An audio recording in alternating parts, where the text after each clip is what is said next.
Wow. All right. Here we are, 7:45. Thank you so much, everyone. We missed you last week. Oh, man. It feels like we're so far behind. We got 3 episodes of The Bad Batch to review. There's this little trailer that came out yesterday. I don't know if anybody knows about that.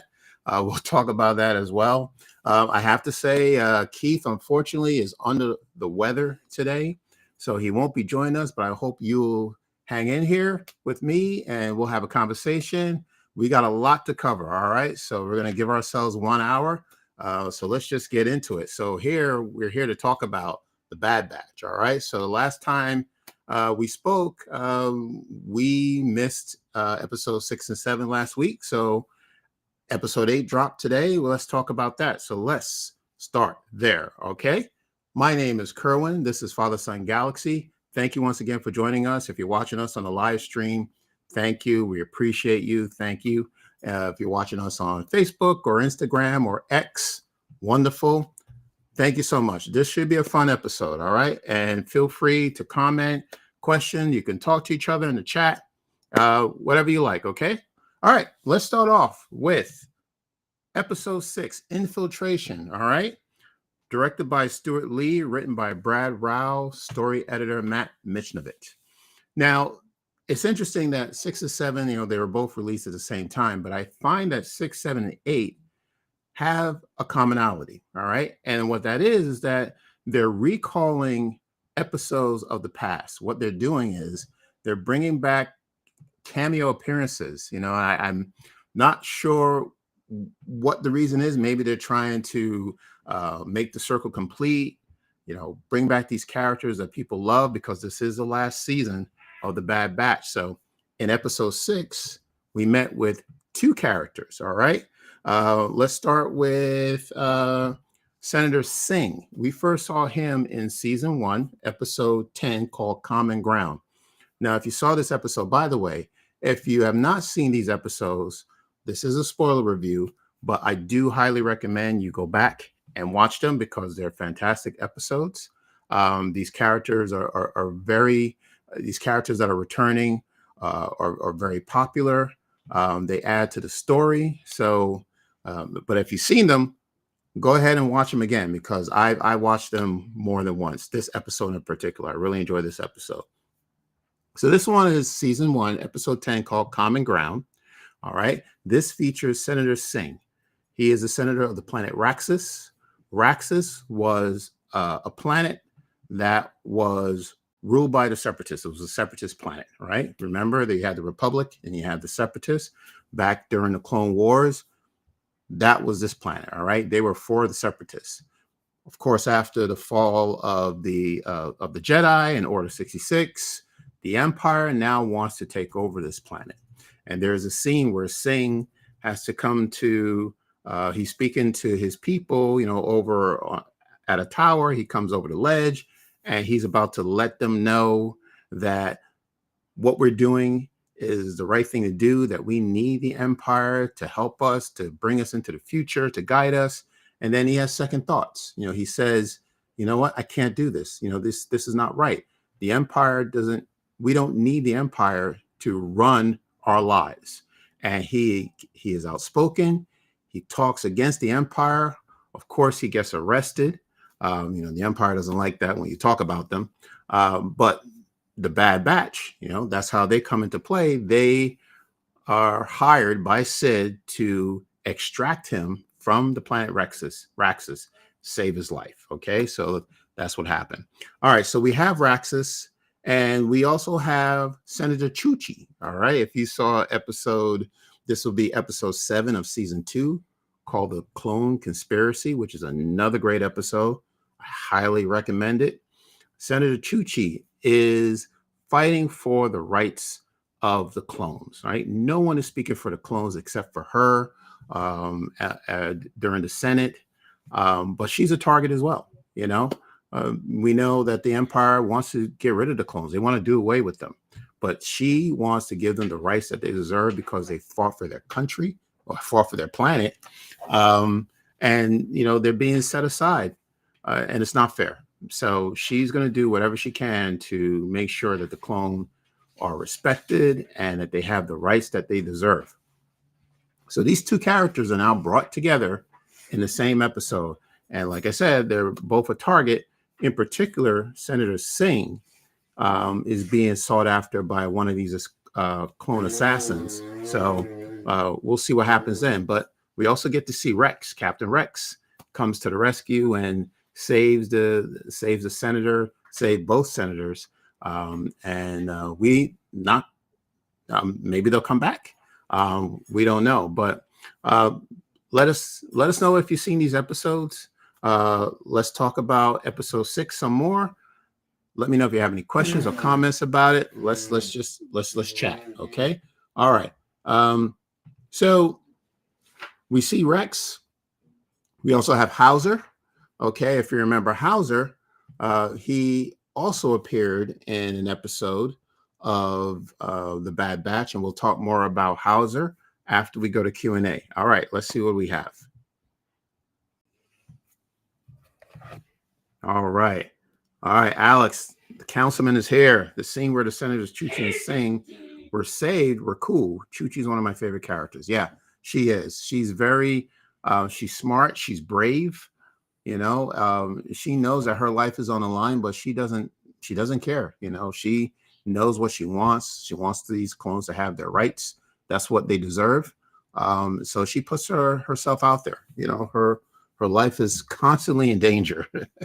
Bloom, you're making my day a little bit brighter. Thank you so much. You made my day. You know, thank you. This is wonderful having you here. So thank you. And we got Jose. I wonder how the Republic and the Separatists joined the fight against the Galactic Empire. How the Republic and the Separatists joined the fight? Well, it's a long story. Really, not to get too deep into it, but the fight was actually made up by Senator Palpatine. All right. Who became a Chancellor Palpatine. He was playing both sides, right? So this war meant nothing to anyone except for him. This was his way to gain power, to gain access to the government. At some point, the Separatists fell, and then the Galactic Republic fell, and out came the ashes of, the Empire. So this war was something that he created. He made it, he made it all up. This was his way to get rid of the Jedi, Order 66. So it's all made up by one man. It's one man has done this. Okay. But that's a very good question. Thank you so much. All right. Let's talk about Crosshair and Howzer. All right. Now, Howzer was seen in an episode called Rescue on Ryloth. That was season 1, episode 12. This was another extraction scene. All right. So if you remember, this was the episode, if you've seen it, where Hera, we saw a young Hera and Chopper. We saw her dad, Cham Syndulla. We saw her mother. Yeah, Cham, we know, is a freedom fighter. He is not a fan of the Empire, never been. He was set up, okay? And he was put in jail along with his wife for murdering, and it was not true. Well, not an assassination attempt on Senator Orn Free Top. All right. Now, if you saw the episode, you know exactly what happened to Orn Free. He was shot down, but Cham Syndulla had nothing to do with it. Okay. So this is this episode. This was another great one. This is when we were introduced to Captain Howzer. And this was the moment when Howzer had that famous speech. What he was put there to do is to protect the people of Ryloth, right? But now when things started to go awry, the Empire was now taking over the planet. Howzer needed to do something. He understood that what was going on was not right. And there's this famous scene where he goes to his fellow brothers, all right, other clones or stormtroopers, and he says to them, I will not do this any longer. Howzer and the troopers dropped their weapons. We are targeting the same people we were sworn to protect. And he dropped his weapons, and he has some of his men drop their weapons as well. Crosshair was actually there when it happened. Crosshair was in charge of making sure that the Syndulas did not escape prison, but they did, thanks to Howzer distracting him. And what Crosshair did was he put Howzer in prison. So now the two of them are seeing each other for quite a while. It's been a while since they've seen each other, and so there's this tension between the two of them. Okay, so Howzer thinks, okay, well, Crosshair is evil, but he sensed there may be a change in him, and he's trying to figure out what's going on. But Crosshair has been through a lot. Okay, he is seeing a lot. So then Crosshair is Howzer's suspicious of Crosshair, right? He has his there's this target. All right, I mentioned that the senator from Raxus, Senator Singh, is a target, along with Omega, which we know why the Empire needs Omega. So there's this clone assassin that's coming after them. Okay, they were able to capture one, and then they question him. And one of the things that this assassin said to the batch and to Captain Rex is that they're coming for you. Who is coming? We don't know. Okay, so that's what happens with episode 6. All right, so let's move on to episode 7, called Extraction. All right, this one is directed by Saul Rees, written by Jennifer Corbett and Matt Michnovitz, story editor Matt Michnovitz. Let's talk about this one. All right, let's see if you let me know if you have any questions or comments regarding episode 6. If not, we can just move on. So this is Extraction. We have Rex and Wolffe reuniting. This is my favorite part of the episode. If you know the history of Rex and Wolffe, we know that they make it out. We've been talking about, okay, well, this is the last season. Are all the batch going to make it out of this season? Who's going to live? Who's not going to live?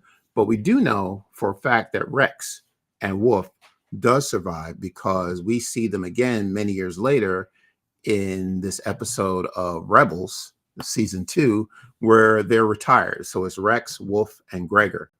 So it's nice to see this reunion between Rex and Wolffe, and we know that they're going to be friends for a very long time. That was pretty cool. The second thing I said was pretty cool in this episode was the fight between this assassin and Crosshair. It's interesting that the Empire was trying to get Crosshair to become one of these assassin clones, but Crosshair would not have nothing to do with this, nothing to do with it.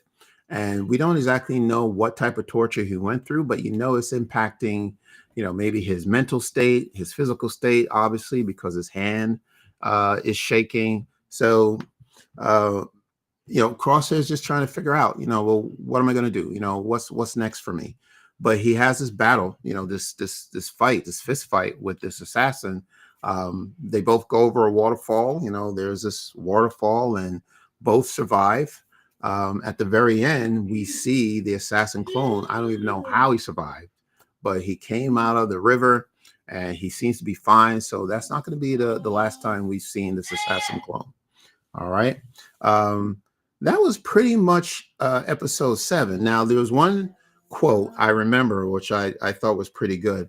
I'm seeing the relationship with Omega and Crosshair is blooming. It is really starting to form.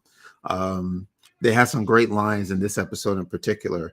Crosshair has now become this, I wouldn't say he's replacing Hunter, but he is now this overprotective father for Omega. And he wants to make sure, okay, well, you be careful. You do this, you stay here. And she says to him, you're just as bad as Hunter.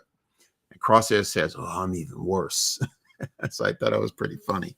That was, yeah. So that's their relationship. So what do you think of their relationship? It's never thought you would see Crosshair and Omega bonding the way they are, but they've both been through a lot, all of them. but these two in particular, and then they work together to break out of Tantus. So we're going to see a lot more of them. Okay, so let's start the Q&A. Let's see what we have. Okay, all right. Agreed. It was great to see Crosshair and Omega grow closer. Funny how she called him little brother too, right? Yeah, she is older. You know, that's always been something that confuses me, but you know, she is older, but he is more experienced. He's a soldier, so he's seen a lot more. So I can understand him being overprotective. Do you remember when I predicted Crosshair's tremor was more mental than physical? I do remember you talked about that. Well, I wanted to say that I was right. It seems that way. Yeah, we're going to talk about that a little bit more when we get to episode 8. Where is Commander Cody? Is he all right? Good question. I haven't seen Cody. I don't think we've seen Cody in this season as of yet.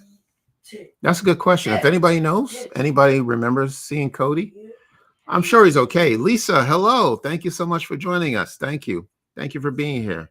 All right. Okay, and then let's see what we have. We'll keep going then. All right.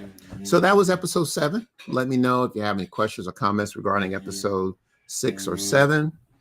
Let's get into episode 8 called Bad Territory. All right. This was directed by Nate Villanueva, written by Matt Michnovitz, story editor Matt Michnovitz. Okay.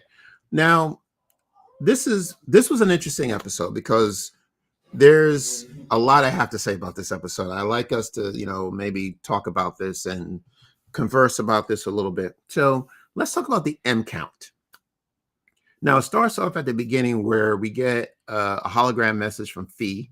Remember Fee from last season from Pabu. And she is looking for information on what this M count could be. Now, you and I, as Star Wars fan, know M count, right? They won't say the word midi-chlorians, but we know what M count means. But everyone else in the episode, they have to catch up. So Fee is looking around trying to find out what this M count is. What is it for? Why is it important? And she mentions to Hunter that there have been bounty hunters looking to retrieve targets for the Empire, which got me thinking. Now, this is very interesting. Now, when Anakin became Vader, after, what happened to him on Mustafar, and he was officially, when he put on that suit and that mask, and he is officially the Dark Lord of the Sith, what was one of his first missions that the Emperor gave him?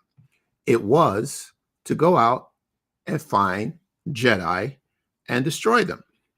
Now, that's interesting because if the Emperor is so hung up on M count, well, where else would you want to go to get as much M count as you need? I mean, that's going to come from someone who is force sensitive.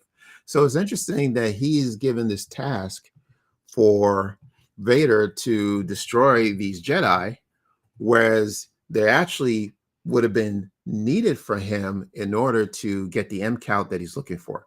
Now, I understand that this was a storyline that was created years ago before the last movie, The Rise of Skywalker. That changed the game. We saw Palpatine somehow return, and I can understand that the writers of the Bad Batch are trying to tie what's going on with the clones to how and why the Emperor returned in The Rise of Skywalker. So I just thought it was very interesting. It's very contradictory. Like, okay, I need M count, but take care of these Jedi. I don't need a Jedi. So anyway, so this poor little girl Omega is all he's got, and that's why she's so valuable to the Empire. All right, so now what's happening in this episode? Episode 8. Hunter and Wrecker needs to find out what this M count is all about, and why is this important to the Empire, and what does this all have to do with Omega? So they don't know many bounty hunters, okay? They only know of one, and that's Fennec Shand. All right. So now, if you recall, Fennec Shand, once again, if we go back to recall a couple of episodes from the first season, Fennec Shand was in 2 episodes. She was in episode 1, season 1, episode 4, called Cornered. and she appeared again in episode 9 called Bounty Lost. All right. Now, if you saw those 2 episodes, you know that Fennec Shand is not someone you can trust. I mean, can you trust a bounty hunter? Of course not. All right. But she was hired by, originally, she was hired by the Prime Minister of Camino to look for Omega because he wanted Omega back so they can extract the DNA that they need from her. And once they have that information, then they'll get rid of her. Okay. That didn't work out. All right. And that was in episode 4. In episode 9, she is hired this time by Nala Se, and actually to protect Omega.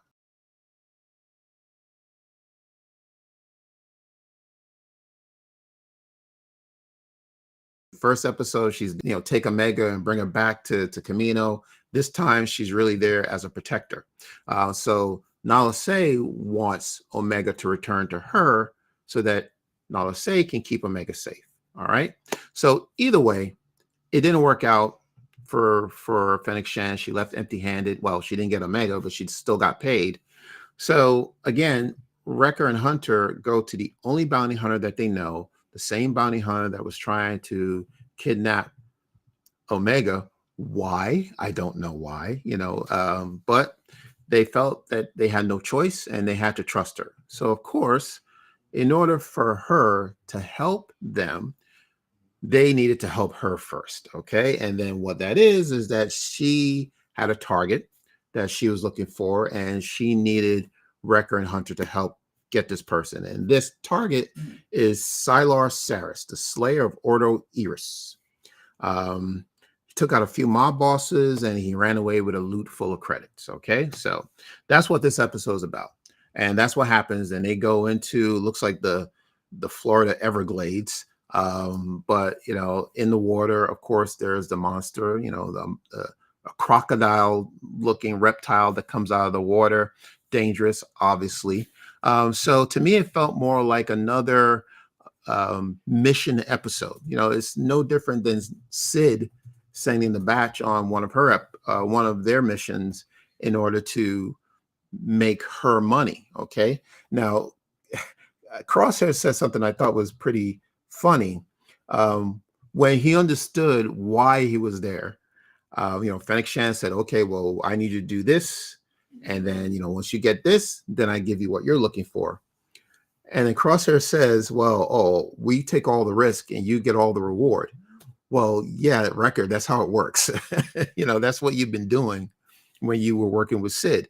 Yeah, you get put in danger and you get the target that you need, or you accomplish your mission, and you get paid. What Sid takes most of the money, and you get just like a few scraps of credits. So it's very unfair. I'm glad that they're no longer working for Sid, but now they're going on a mission that with Fennec Shand that felt like another Sid mission. All right. Well, anyway, so they did find Sylar. He's captured, or whatever it is, whatever species it is, it's been captured. And now, so Wrecker and Hunter has held up the end of the bargain. They go to Fennec Shand and said, okay, well, where's the information we need? Tell us where we can get some more information about this M count. And then she says to them, oh, I don't have it. When I get it, I'll give it to you. Now, I thought that was pretty, I thought it was rude. And I felt bad. Well, actually, I don't feel bad for Hunter and Wrecker because they've been through this before. This is nothing new where they put their trust in someone and it just doesn't work out the way they expected, but yet they keep putting their heart on their sleeve, I guess, and saying, okay, well, maybe this person will, actually come through and give us what we're looking for. So once again, the guys left empty-handed and still have no clue what M count means, no clue where to find Tantus, and Omega's still in danger. So I felt that was kind of rude how Fennec treated them. But now again, Fennec, when she gets on the ship and she takes off and she leaves the Hunter and Wrecker on the planet, and she has this hologram message. All right. So, and what she says to the person, of course, we don't see who she's speaking to. She says they were asking about the Empire's M count bounties. What can you tell me? Then the person on the other side says something. We don't know what she's saying. I'm sure you can track them down easily enough, is what Fennec says. I'll send you what I have. Who do you think she's talking to? It's got to be Asajj Ventress, right? Let me know what you think. Because here we are, 8 episodes. We have not seen Asajj Ventress. Do you think we'll see her in episode 9? Let me know what you think. I was very surprised that 8 episodes were halfway there, a little more than halfway there. There's 15 episodes, and we're already on episode 8. No Asajj Ventress, so she's got to show up in episode 9, right? So let me know what you think. All right, let's go to Q&A. What do we have? All right, that was Ventress. I agree. I think so too. It has to be, and if it is, then maybe we'll see her next week. So I can't wait for that. And we have, yes, I've heard multiple people speculating that it's Ventress. That's my guess also. Right. And then, of course, we still have to figure out, well, how is it possible that it's Asajj Ventress, right? At this point, we know that she perished. All right. And if you read the book Dark Disciple, she's supposed to be dead.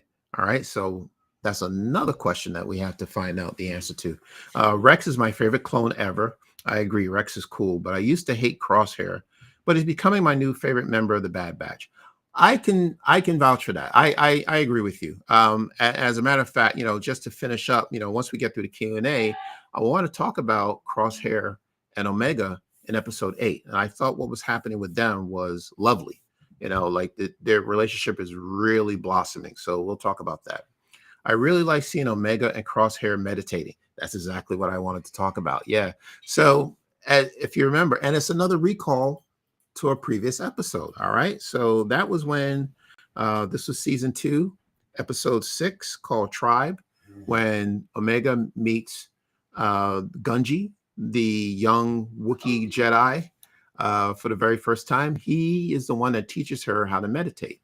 So Omega felt that this might help Crosshair with whatever it is he's going through, whether it's emotional or physical.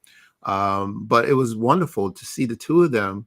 They're sitting there and they're meditating and they're looking out, or they have their eyes closed, and you see that beautiful sunset on Pabu. Incredible. It's just incredible to look at. Yeah. So thank you. I'm glad you brought that up. Yeah. All right. So okay. Any other questions? All right. So does anyone have any idea how Ventress is returning? Let me know, because I have nothing. Like I said, I know at this point she did not survive the Dark Disciple novel, and I have no idea how she's going to appear in this episode. So I guess that's something that we'll just have to find out for ourselves. But let me know if you have any ideas, any theories. Just let me know. All right. And by the way, I want to say one more thing. This is just me talking. So we're seeing a lot of cameo appearances, okay, which is cool. I still believe we're going to see Rampart. And I've been saying this for weeks now. And the reason why, again, Rampart, I can't just see them just letting this character go. I mean, he was an evil person in the first 2 seasons of The Bad Batch. And I think he's a great character, just not bring back. So I think somehow they will. I think he and Chuchi are probably going to come to some type of agreement where he testifies or gives his testimony as to what he's seen or what the Empire has done with the clones, in order to make a bigger case for her to get the clones the rights that they deserve. But I just can't see him just sitting in prison and never to be seen again. So I'm hoping that Rampart will return as well. All right. Okay. All right. So we have, Bloom says, my prediction is that Marin from the Jedi Fallen Order games. Okay, Marin. Who knows? It could be Marin. All right. Somehow Ventress return. It seems to be a pattern. People are returning. We have no idea how. Does the Nameless kill Ventress? I don't know about that. The Nameless killed Ventress. Oh, are you referring to what happened in Dark Disciple? On the water on Dathomir. No, well, no, it's a bigger story than that.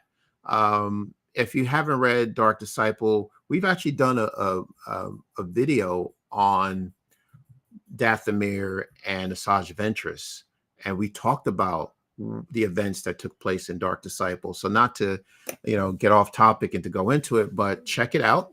I definitely recommend that you read the book. It's a fantastic book, Dark Disciple. But yeah, a lot going on there. Do you think the Night Sisters may have brought her back? I have thought that. That was something, to me, that's the only way she could have returned.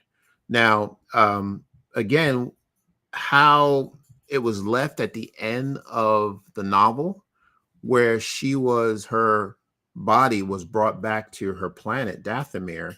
We don't know what happened after, and I'm telling the ending, forgive me, spoilers. But we've talked about this before. But when Obi-Wan and Quinlan Vos returned her body to Dathomir, they left her there. So we don't know what happened after that. Maybe the Night Sisters did come over to her and restored her soul and brought her back, or breathed life back into her. We don't know. I can see that happening. That's the only explanation I have. I mean, I don't think it's a clone of Ventress. I think it is the real Asajj Ventress, but who knows? So let me see. Do you think the events of the Bad Batch will have any impact on the broader Star Wars timeline or future storylines? The events of the Bad Batch will have any impact on the broader Star Wars time? Well, I mean, what they're trying to do is they're trying to tie back the Rise of Skywalker. So absolutely, what's happening in the Bad Batch is going to explain how Palpatine returns. So it's a very big deal what we're seeing. And if you notice, this M count situation that they've been talking about in the last few episodes of the Bad Batch is also a storyline in The Mandalorian. All right, so they're connected. So it looks to me that the Empire, from very early, right after the Clone Wars, or right after Order 66, was trying to create these Force-sensitive clones, right? What I think is going to happen at the end of this series, Bad Batch, is that they're going to fail. Tantus will be destroyed, and there'll be no trace of any cloning left until many years later, when you have Moff Gideon and the Empire, after Palpatine decides that they now want to restart the cloning process, and which is why they were looking for someone with a high M count like a Grogu to get his DNA so that they can create Force-sensitive clones. So it is connected, absolutely connected. All right, so let me know if you have any more questions regarding the Bad Batch. If not, we're going to move on to the Acolyte. All right. Did anybody see the trailer? Let me know what you think. All right, this was it. This is what was talked about yesterday. You're a Star Wars fan. You were there. You heard it. You caught it. We saw it. Let's tell me what you think. Let's talk about this trailer. So, after I saw the trailer, I went on to StarWars.com just to get some more information, get a background on what this series is about. And then they have a tagline, well, not a tagline, but they have, a summary of what it is. It says, an investigation into a shocking crime spree pits a respected Jedi Master against a dangerous warrior from his past. As more clues emerge, they travel down a dark path where sinister forces reveal all is not what it seems. Woo! This sounds like this is going to be some type of murder mystery in Star Wars, of all places, right? That's pretty cool. So let me break this down then. So an investigation to a shocking crime spree. Okay. So somebody's out there taking out Jedi, pits a respected Jedi Master. Now the Jedi Master is, I'm assuming, the Jedi Master that we saw in the trailer, where, he is surrounded by Padawans. He's at the Jedi Temple, and he's asking them to, close your eyes, don't trust what you see. So that Jedi Master is played by Lee Jung-jae, all right? And that is Jedi Master Soul, okay? And they also have a description. If you go into StarWars.com's website, they have a data bank where you can actually go in and look at the descriptions of most of the characters that that you saw, at least in the trailer. So Jedi Master Saul is a wise, highly respected, powerful Jedi Master, strong in the ways of the Force, who has grown through some emotional conflict. So I'm guessing that he is a Jedi Master that is pit against someone from his past. And who that someone is probably one of his former Padawans. Now, if you recall in the trailer, and I don't remember the words exactly, when he was telling the kids, think about what you see. One kid I see light. But there was one kid that said, I see fire. I think she's what she said. I see fire.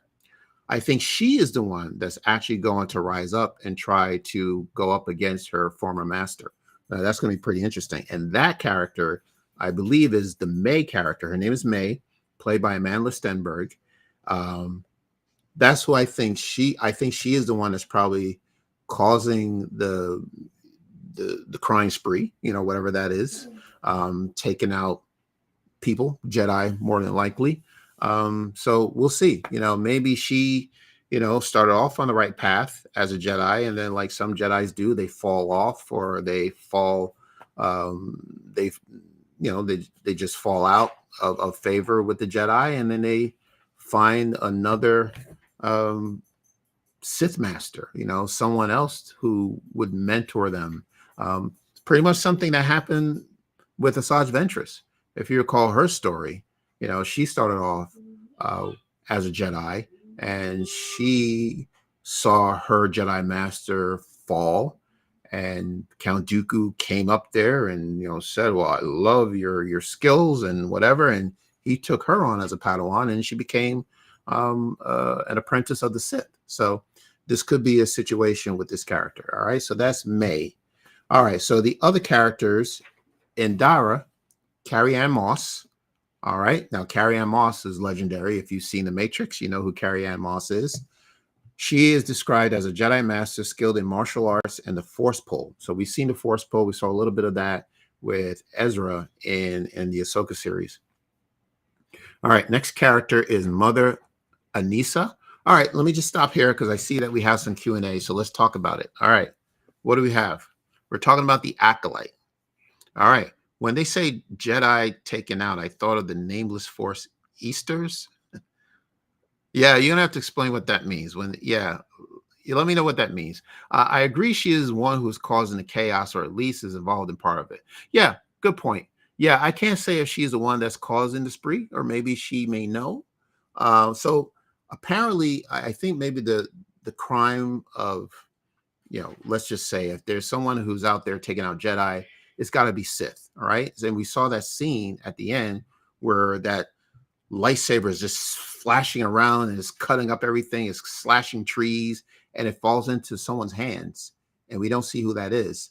Well, that's probably the one that's causing the chaos, right? But May is caught up in it, so who knows? Maybe she may turn, or she's trying to figure out, okay, well, do I want to be a Jedi? Do I want to remain on the light side or the dark side, or somewhere in between? I don't know.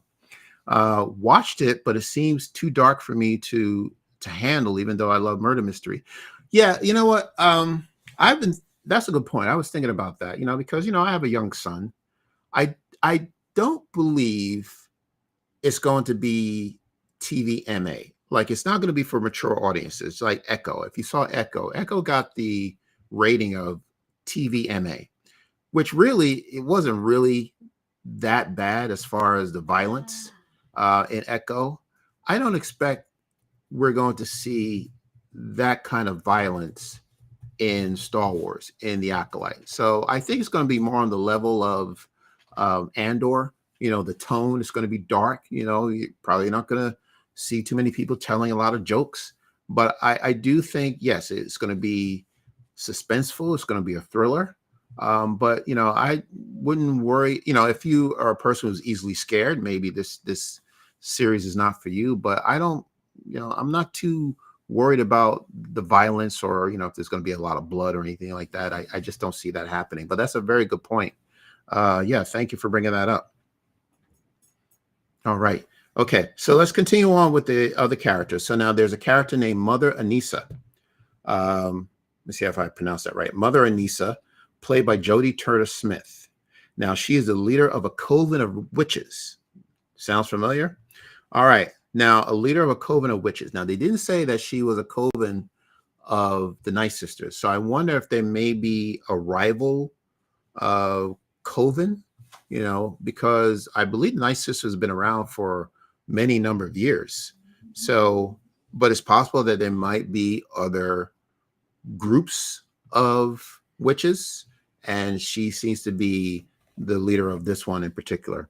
What do you hope to see explored or addressed in the Acolyte based on the glimpses we've seen in the trailer? It's a very, very good question. What do I hope to see explored or addressed? Well, so we know that this takes place during the High Republic. I'm interested in, but so the High Republic is, I keep forgetting about the timeline, but I think it's 200 years before the Phantom Menace.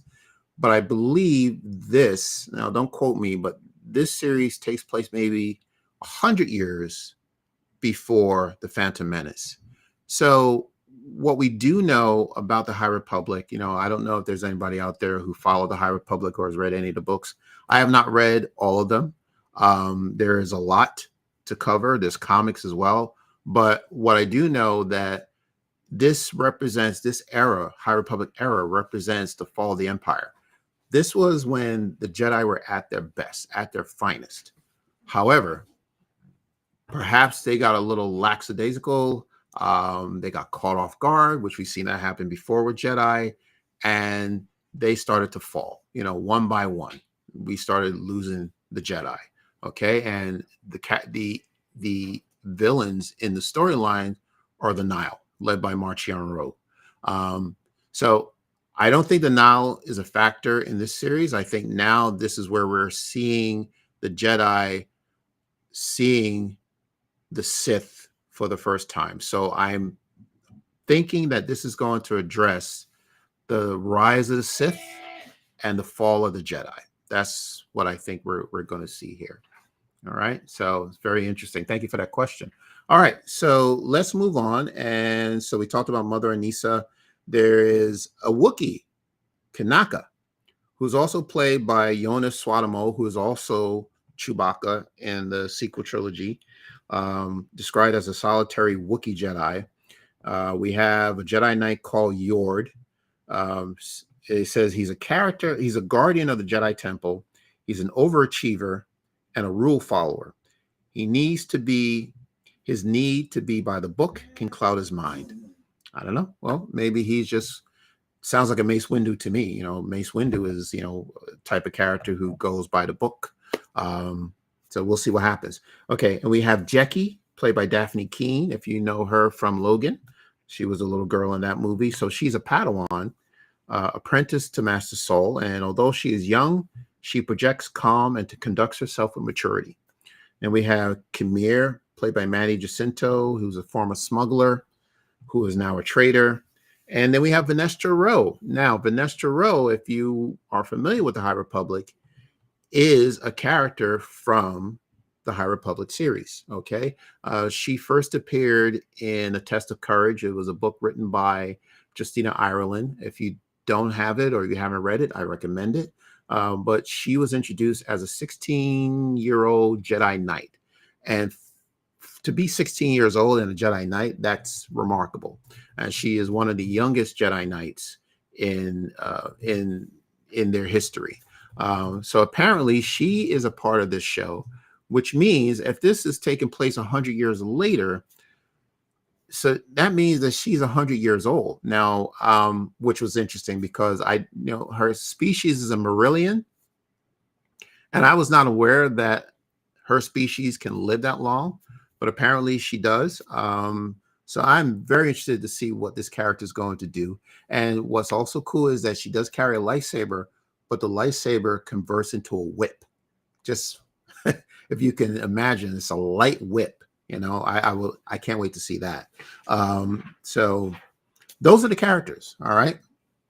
And there's also, just to wrap up, there is an article on StarWars.com Kristen Baver is interviewing the director and the head writer, showrunner Leslie Hetland, and she said a quote: "Whatever you think the Acolyte is, it is not. It's a drop in the bucket, baby. Just hang in there and check it out." So we shall see. So I'm looking forward to it. 2-episode premieres on Tuesday, June the 4th on Disney Plus. I'm sure you'll be hearing much more about this series between now and then, and anything I can do, any information I have regarding the series, I will definitely share it with you. But this is the series that people have been anticipating. This is big. I said this before. I think this series is just as big as season 1 of The Mandalorian. So everybody's talking about it, whether you good or bad, whatever you have to say, whether you like it or you're interested, people are still talking about it, and that's the idea. All right. So as we wrap up, you just want to make sure if we had any final questions or comments. I have some good news that we are very close to reaching 20,000 downloads. Very close. So I'm just asking you if you can help us out by listening to some of our podcasts, where you can find us on Apple, Spotify, Stitcher, so many places. I can't think of them right now. Good Pods are on there as well. Just look for us, drop a comment, leave a comment. We love comments. Even if you've dropped one in the past, drop another comment. That helps us to get higher in the ratings, that people will hear more about us and see more about us. So we're asking for you to support us that way. Okay. You can find us on Facebook, Twitter, and Instagram at Father.Son.Galaxy. We have a website, Father.Son.Galaxy.com. If you are a YouTuber, you like leaving comments on YouTube, feel free. I try to answer as many as I can. We also have an email address, KER@FatherSonGalaxy.com. We also have a merchandise store. We'll send you information about that as well if you're interested in supporting us that way. And then the last thing I want to talk about, if you just give me a few more minutes. Actually, I have a few more things. So I want to talk about Mark Bernardin. We did an interview with Mark Bernardin just a week ago, and it dropped. Just wanted to let you know that his issue number 2 the Mace Windu comic is available and ready for you at your local comic book store. So check that out. Speaking of the High Republic, a new book just dropped a couple of weeks ago, written by Tessa Gratton and Justina Ireland, called Defy the Storm. All right. I'm still reading it, but it's starting off very well. And by the way, Vanestra Rowe is also in this book. So if you want to learn more about Vanestra, you can pick that up. That's pretty cool. And we also did an interview with Daniel Jose Older, Alyssa Wong, on their book Escape from Valo, another High Republic book. A lot of good stuff out there in the High Republic. You don't have to read, and you don't have to read everything. You don't have to read every single book. It's just too much. If you can, good, but don't worry about it. Just read whatever you can and just get some information. X-Men 97. All right. We're a big X-Men fan here. Keith has already watched the first 2 episodes. I have not. So more to come on that. We'll let you know if we're going to cover the episodes of the X-Men, but we're pretty excited to see this. All right. And then the last thing I wanted to say is, which is not in my notes. So this is coming from the heart. Tomorrow will be our 3rd-year anniversary doing this podcast. Right. And I want to say I never thought that I would do a podcast, but it is the best decision I have ever made in the last couple of years. And that's thanks to my wife, who produces this podcast. This was her vision, that she felt that Keith and I, people wanted to hear what we had to say, that what we have to say matters, that we can be a community that is inclusive of everyone, that allows people to talk and speak and to, speak their opinions without judgment. And this is what we do here. And I love it. And I love the number of people who are watching or listening to us right now. I just want to say to you, thank you. This is why we're here for 3 years. If my buddy was here, my partner, I would thank him as well, but I could not do the show without him. So I am really glad to be here, and I'm just so glad to have you be a part of this community. Like people like Alex and Charlie and Mary B, Broaxium. You guys are amazing, and we just want to keep doing better. We want you to keep coming back and just have fun, have a good time. Talk to me, talk to each other in the chat. I love this. So I just want to say that. So thank you. All right, 3 years going strong. So we're not going away. Thank you once again, everyone, for this episode. I know this is a lot to cover, but it's an exciting time to be a Star Wars fan. There's a lot going on. So we will be here. Can't wait for episode 9, Asajj Ventress, hopefully. All right. So thank you, everyone, on behalf of my wife, the producer, my son, Maceo, and my partner, Keith. Take care, and we will see you again.